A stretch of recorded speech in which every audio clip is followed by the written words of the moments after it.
Днес ще се разходим до Черни връх, като начална точка е хижа Алеко.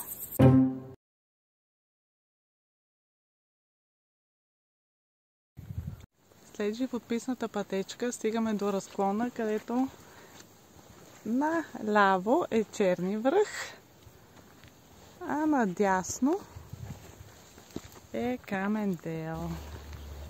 Пред нас вече се открива и Черни връх. Ето там горе.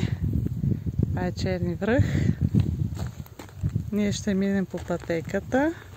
Нагоре се вижда малък резен. Отзад е голям резен. След това ще минем по билото. И ще стигнем до Черни връх. Ето там горе.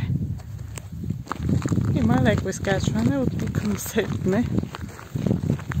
До Черни връх има две пътеки. Едната е през малък и голям резен, откъдето ние минаваме в момента. Това е малък резен. Тази страна голям резен. Другата пътека е през морените, която отвежда точно на върха. Тя е по-сложна, по-екстремна. И избрахме тази между голям и малък резен. Тя е малко по-дълга, но по-леката.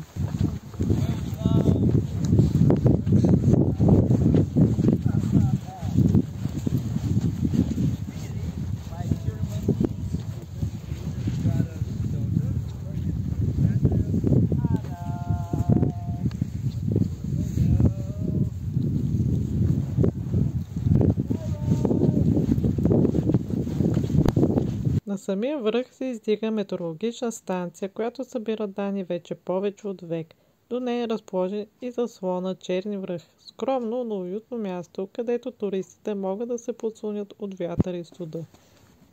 Черни връх е много повече от точка на картата. Той е връзка между минало и настояще, между хората и природа. Място, което ни напомня колко малки сме пред величието на планината, но и колко силни ставаме, когато вървим нагоре.